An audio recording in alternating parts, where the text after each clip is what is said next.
in planning appeals? Through you, Chair. Julie Stedman, Development Management Team Leader. We've not got any appeals to report this time, but we have got the annual report come forward. Okay. Yeah. Thank you, Chair. Good afternoon, members. My name is Ellie Worth. I have undertaken an analysis of the success of appeal decisions within the heavy Woollen area. As you can see from the pie chart behind, 80% of the total 35 plan applications were dismissed. Of the decisions made by members of this committee, 2 out of the 3 appeals were dismissed. Of those dismissed, 1 decision was in accordance with officer recommendation. The appeal that was upheld was contrary to officer recommendation. The number of appeals dismissed within the district is above the national average for non-major applications. Thank you, Chair. Any questions or Kathy? I'd just like to say that's excellent news. I'd like it being 3 out of 3. However, I'll take that. I think we've done a really exceptional job this year, all this committee, the time, and we've stuck to what we think is right. So, yeah, I'd just like to commend officers for all the support in what we've done. Councillor Pinnett. Thanks, Chair. Yes, I support that. We have traditionally had quite a good record. Even on some occasions, not in this lot, but having some appeals that were upheld, which were originally against officers' recommendation. So it can work like that.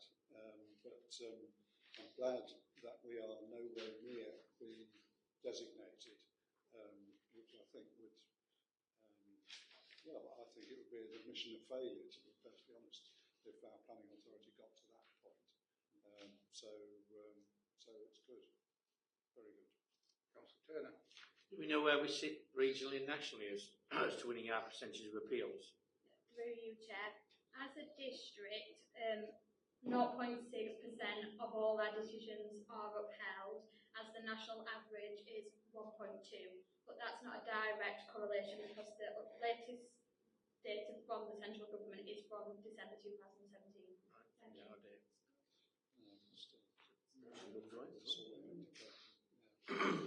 Yeah, just to add to that, it does show that members of the committee here are making fair decisions, as you allude to, but you're making as many right decisions as you possibly can, i.e. you're trying to approve as much as you can, which is what the MPPF says, and in those instances where you are concerned to the point that you're refusing, the planning inspector is agreeing with you on the whole.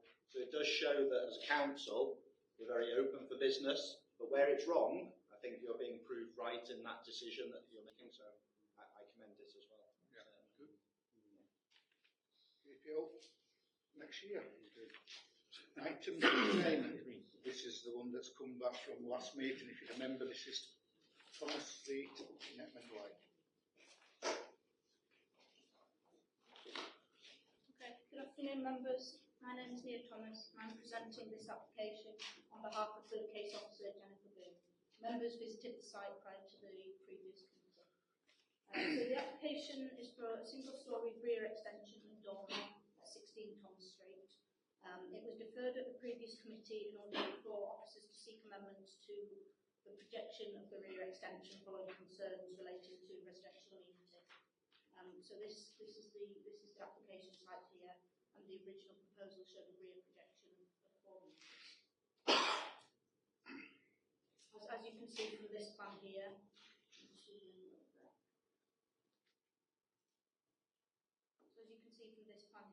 amendments now show a projection of 3 metres from the original wall. It steps out then to 4 metres along the common boundary with 14 Thomas Street. So this reduced projection is considered to address the initial concerns that were raised in terms of an overbearing impact on the occupiers of number 22 Thomas Street on this side here. And then, as advised at the previous committee, in terms of visual amenity and highway safety, those impacts are considered to be acceptable. So the proposal is now recommended for approval. Thank you, Chair. Thank you. No speakers. I'd just like to say I welcome this, and they've actually gone away, listened to what the planning committee said, and actually actioned what we asked for. So I'm today happy to propose this, that you accept this application. I'll second that. Thank you. Andrew? Thanks, Chair. Yes, I mean, I didn't like what was before us before, because I thought the 4 metre extension did actually impinge too much on 22, whose only outlook was at the back. I think on the whole, this goes a long way to rectifying that problem, given that the extension is required by the people applying for it. So I will support the officer's recommendation. Thanks, Andrew. Ben?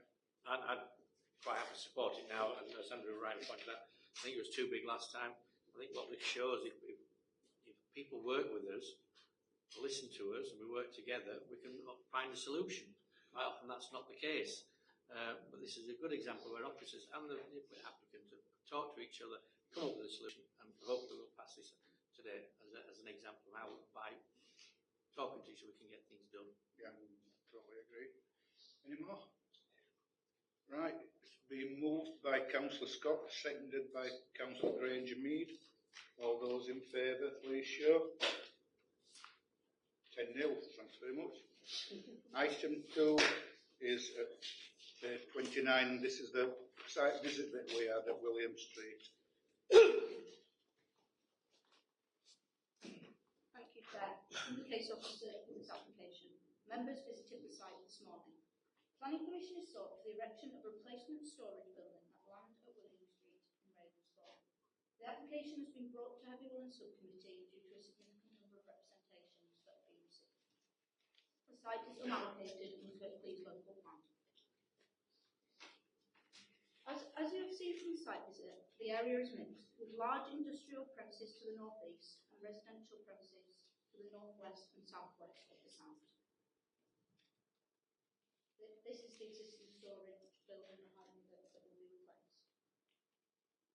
So, firstly, in terms of the proposed building, as you can see from the plans here, so functional design, and it's quite inappropriate materials for its use, similar to those in the industrial area opposite. So there's no harm considered to occur as a result of the development in terms of the street scene.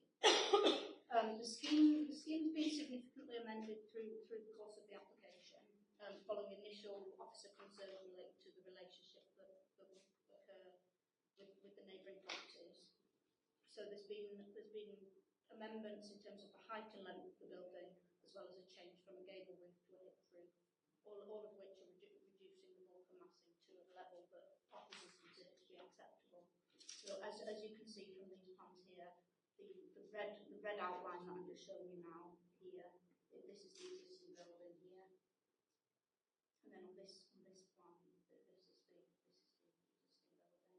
So it will extend along the floor width of the semi-detached properties, as I pointed out on the site visit.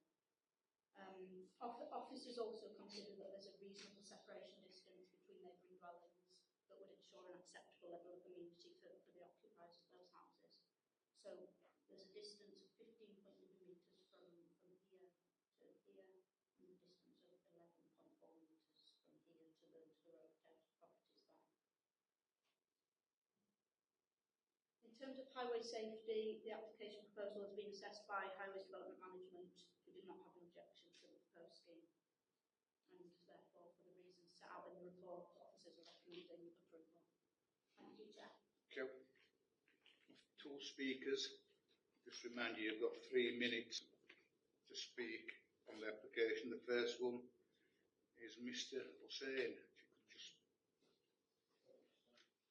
go to that microphone there, switched on. So you have 3 minutes as of now. Yeah, that is good. Yeah. Hi. The only thing I wanted to just to explain is that in our initial planning that we did, there was a lot of complaints from the neighbours. When we sat down with them and we discussed it, the main issue was there was confusion as to which side would be the entrance. The neighbours thought the entrance was facing towards the houses, which I think is northeast, is it? Northeast, yeah. So we sat down with them, we showed them the plans, and once they saw that everything, the entrance was the northwest side, and the back would be towards the houses, as well as no loading would be done on their side. They said they've got absolutely no problem with that. So once confirmed with them, they said we're happy for you guys to go ahead with it. Thanks. Thank you. Next, we've got Mr. Riaz. I'm just going to present it from planning. It's we have negotiated lots of issues with Mia Thomas regarding the planning application, and we discussed all these flooding, highways, environmental issues. Everything is acceptable, so I don't think so. There is another issues to resolve it, and on the second consultation, I don't think so. There is any further objections. We did the two consultations. Planning department in the two consultation. First consultation was size of the building and a couple of other issues, and then we resolved them. We reconsulted, and there was no further objections from the public now.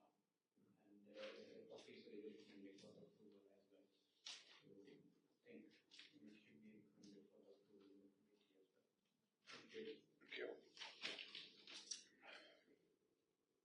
Kathy. Might shout if Kathy today. I think it did warrant a site visit this morning, and I'm quite concerned. I'm going to leave it open for other members to come back in about the highways issues. How we found that acceptable this morning, it wasn't acceptable. In fact, it was quite dangerous.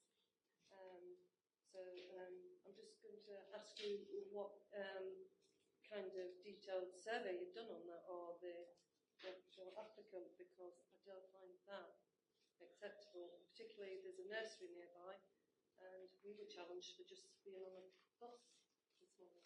So I'll leave that open. I'll come back into some more. So if the officer come back to me on that. Oh, sorry. Come back now. We'll have a few more. I'll take a few more and then compile a list. Andrew. Thanks, Chair. Yes, I'd agree with that, because I'm not quite clear whether the traffic is going to come into this site from the other side or the George Street side. You know, in other words, go all the way around in a sort of one-way system. If not, then there are going to be reversing issues into George Street, and whether the amount of traffic that was there this morning is typical, I don't know. But if it is, then it, as Councillor Scott said, then it really is difficult, because delivery wagons will be at least as big as the bus we were on, and that was having trouble manoeuvring. So I think before we give approval to this, I think we need to be reassured that there won't be severe traffic problems caused. Councillor Taylor. I think Councillor Range be here before me, but do you want to go first? Yes, Not say what I want to say. Okay. I obviously have got concerns regarding parking and obviously manoeuvring in and out of that street. The other aspect that we need to consider as well is the fact that there's an application for another 5 dwellings, residential dwellings, further down, which could potentially be another 10 cars on that street as well. And I think, you know, we need to be mindful of that. I do understand that it is in keeping with the industrial properties across the road. However, this sort of like strip in the middle is currently residential dwellings, and there's going to be residential dwellings down the other end. I don't know if a commercial property in the middle of 2 sets of residential dwellings is the right place, even though I do appreciate that there is commercial properties on the other side of the road. Quite frankly, you know, I always try and put myself in somebody else's shoes, and the height of the property obviously is going to be higher and wider. Personally, I wouldn't like to be in the semi-detached houses, and I would not like to be living in the dwellings opposite the other side. That's just my view. You know, I understand legally the right measurements and the right distances, but personally, if I was living in either of those properties, I probably wouldn't like it either. Through you, Chair, I really wish I hadn't let go first. One of my concerns, which I mentioned to you when we were on site this morning, didn't know, it was the boundary. Because when you sort of got to the where the gardens were with those pairs of semis, the boundary wasn't level or straight. One came out a lot further than the other one. So I wonder if you could clarify the point on that. Others have said it already, but I would be very, very concerned if the traffic was coming out of George Street, going onto Huddersfield Road, which is a nightmare of a road. Any of us know how to travel through that way. And then coming down to William Street, which is all residential. My other concern, and I know it's not really a planning issue, but I think it's certainly a health and safety issue, is the fact that storage of mattresses when that development is going to be so near to residential properties. Do you indicate? Yes. Yes. Could we look at the footprint of the premises, please? So the void at on William Street, is there access into that void for transport on William Street? Jane House Management. Outside the residence. So is it? Sorry, you're talking on William Street, the bit by that door. Yes. That's marked up as being available for loading. For a vehicle, yes. So transport can and will come down William Street, a residential road, into there for loading. Potentially. All right. Okay. So my view on it is that the access down the northwest would be acceptable, but access into a residential area where it's got residential properties on three sides of it, I think is unacceptable for planning. I think it's obviously built wrong because there's not enough access for a van to load from the outside of the dwelling. It's got to either go into it or be on the street, which I find fairly unacceptable when you go down that street and see how busy it is. And to have a building like this as a storage, where it's got residential buildings on three sides of it, I find unacceptable as well. Thank you. Graham? We should have gone before everybody. I'm not happy with this because and I take the point someone made earlier about would you want to live there, and sometimes you have to think about what you would do if you're living there. And I think that slap bang, and we know there's some potential housing going on, as you rightly pointed out, housing on three sides. We've done enough plans over the years to know that mixing commercial and residential doesn't always end well, shall we say. And I noticed in the conditions, we're talking about letting them to work up to 6 o'clock on a Saturday evening. And then we don't know what the flow is going to be in and out. The traffic we saw this morning, and we all know that might be staged, but there's not a lot of room on William Street, all the other streets. And vehicles up and down, potentially up to 6 o'clock on a Saturday evening, with doors banging, vehicles banging, doors opening, shutting on factory units, in an industrial area, in what is strictly speaking really residential. For me, it's an unacceptable site, and I would like to propose a refusal.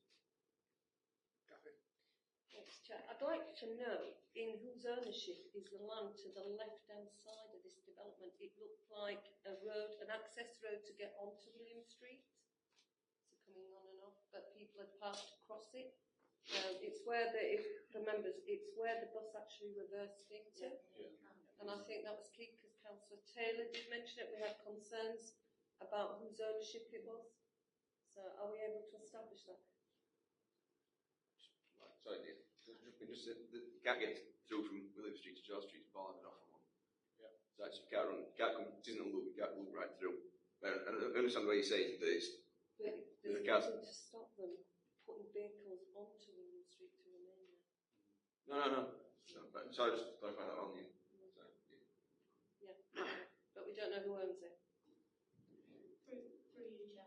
The applicant assigned certificate A in terms of the red line boundary, and at this moment in time, we don't know the ownership of that land to the rear. Chair, can I come back? The reason why, the rationale behind me asking that also is they will have a workforce coming. So are they proposing to park off-road? Because there's not going to be on-site parking for them. And this is a clear issue. There doesn't appear to be on-site parking for, depending on, you're saying storage, but is that storage because one person's manning it, or is it storage because you've got people working there? So we've got to be clear, and it'll just add, and then the new development coming on. So it's just some things. You, Chair. If we go through the highways, we took a balanced view on it with the being storage facility already on there. How much it would intensify the use. There's no street parking facility on William Street, except that loading and unloading is mainly taking place on George Street. How much it will be used. Really, when we were looking at it, so we thought there were two options. First being to park on that off-street parking space on William Street. The second being that the access to George Street, the main doors, it's set back 2.95 metres from the back of the footway. So you could pull a transit van size vehicle off completely. Also the turning, there's an access directly across. So you've got the nearly 3 metres, footway of 1.5 metres, carriageway, and then across the road there shouldn't be anything back, so it would blocking the access. So I felt that on balance, given what was already there, and the proposal in front of us, that it was acceptable highway turns.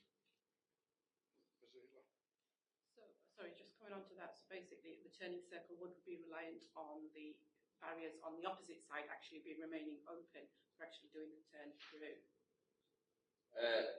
So if you've taken your vehicle in, or if you have to turn back out, or if there's two vehicles going in for deliveries, yes, this is only giving you access to have one delivery vehicle to actually do any manoeuvring or any turns for one vehicle. Yes.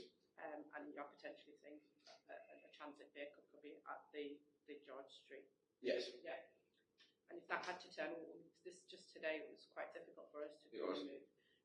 Just being realistic. So the opposite side, where there is an industrial estate, if the barriers were closed, if the business itself was closed on a Sunday or on a Saturday, I'm not saying you're not going to be able to turn around. I'm just thinking about how difficult it would be, and I'm also thinking about bins and bin collections and all that stuff. That it becomes a bigger point for us. I wasn't suggesting that they pulled onto the private land across the road. Because there'd be no parking for full frontage of that site. There'd be no parking for full frontage of the access. Although if the barriers across, perhaps somebody may wish to park judiciously. There would be room to. Yeah, sorry. I just do feel that there is a lot of questions still to be raised in terms of the highways. We're all for having new businesses and making businesses to do well, but in an area which is predominantly quite residential, and obviously more residential units to come through. What officers have said and what the business who will tend to be there have said in terms of access to William Street. They had residents come in and obviously say that they had issues with William Street, and that's what they've gone into. But that's still going to be left open. Yes. So there's nothing to kind of say that's going to be a problem later on. John. Thank you, Chair. By the way, could you say give our best wishes to Councillor Kane for a full recovery in 10 minutes? Yeah.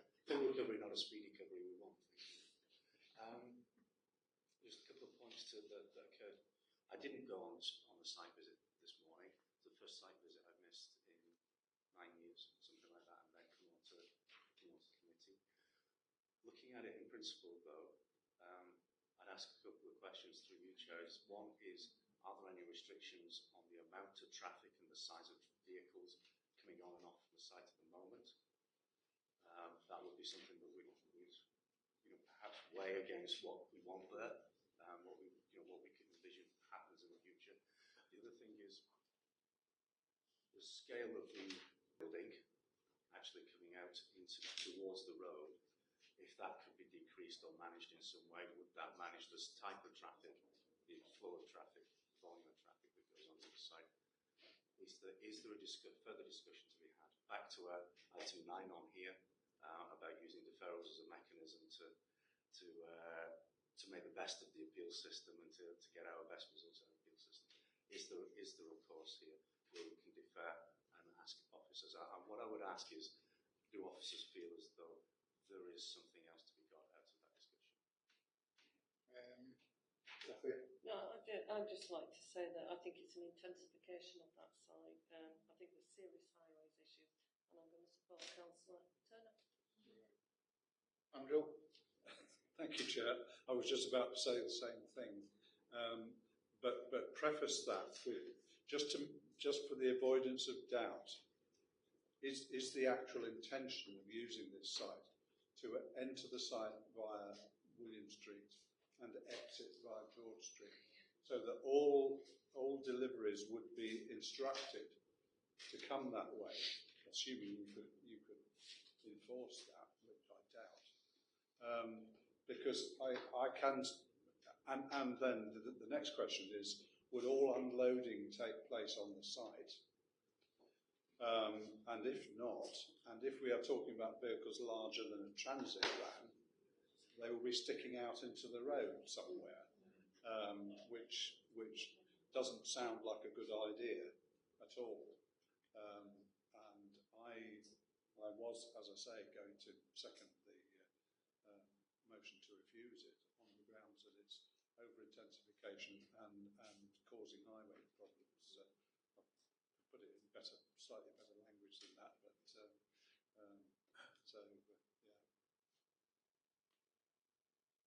Right. Yeah, then we'll try and clear it up.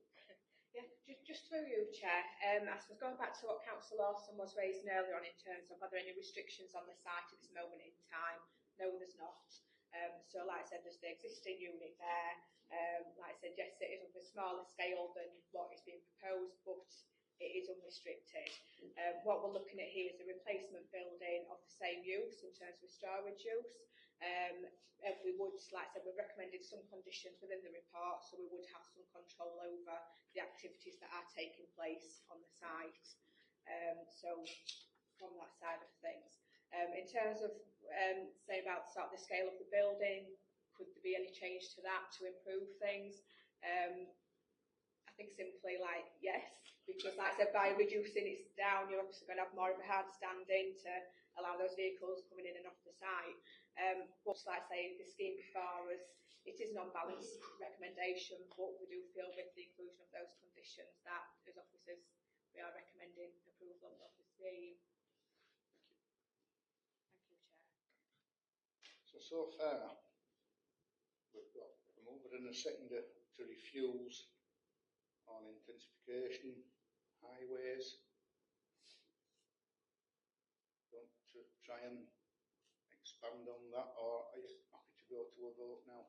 Well, the operating times as well, 6 o'clock on a Saturday night is ridiculous. I mean, I honestly think that 6 o'clock is too late any night of the week when it's so near to housing.